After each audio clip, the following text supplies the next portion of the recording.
একটা মেয়ে কলেজে পড়ে, এই মেয়েটার ল্যাপটপের প্রয়োজন ছিল। এই মেয়েটা তার বাবার কাছে ধর্ণা ধরেছে, বাবা আমার ল্যাপটপ চাই, ল্যাপটপ চাই। বাপ সাধারণ চাকরিজীবী। আমি শুধু বুঝাইতে চাই বাপ কি জিনিস দেখেন। বাপ মা কারে কয় সন্তান মারুন, সন্তানের জন্য নিজে মরে যায়, ছেলে মেয়ের ক্ষতি হইতে দেব না। এরে বাজান রে, মেয়েটাকে বাপ ডাক দিয়ে বলল, আমার এই এখন তো টাকা নেই, এখন আমি তোমাকে ল্যাপটপ দিতে পারতেছি না। মেয়েটা আবার যখন ল্যাপটপ চাইল, বাবা আবার বলছে না না, এখন আমি দিতে পারবো না। ওই মেয়ে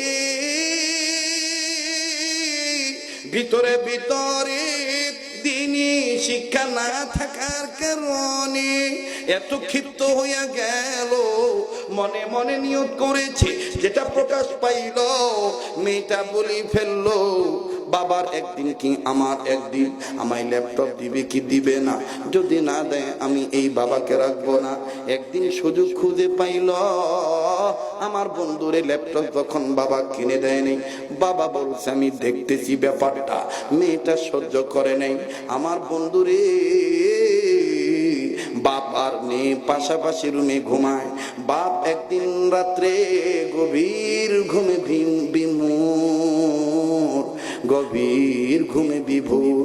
এই ঘুমের মধ্যে যখন বাবা আসে, মেয়েটা সিদ্ধান্ত নিল, যেই বাবা আমার ল্যাপটপ দিল না, এই বাবাকে আমি জীবিত রাখবো না, এই বাবাকে আমি আজকে মেরেই ফেলবো, আজকে মেরেই ফেলবো। ওই মেয়ে নিজের বাড়ির একটা ফল কাটা ছুরি লইয়া, বর্তমান বাজারে ছুরিগুলো কিন্তু ধারালো ছুরি, এই ছুরিটা আনিয়া বাবা ঘুমের মধ্যে আসে, বাবার বুকে গলায় আমার বাইরে উপর চুপুরি আঘাত করা শুরু করলো। একটা না দুইটা না 17টা পার দিয়ে দিল বাবাকে। বাবা রক্তে রঞ্জিত হয়ে গেল। বাপ মেয়েটাকে মারে না, বাবা রক্ত মুছে ডাক দিয়ে বলে, এই বাপ তুই কি করিস? আমি না তোর বাপ লাগি, আমি না তোর বাপ লাগি, আমি না তোর আব্বু। মেয়ে শোনে না, শোনে না, শয়তানের দুকাই পড়িয়া বাপকে শুধু আঘাত করে আর করে। 16 থেকে 17টা পার মারলো। বাবা যখন বুঝতে পারলো আমার মেয়েকে শয়তান ধরেছে, বাবা এখন ডাক দিয়ে কয়, তোমরা কারা গো, কই আছো?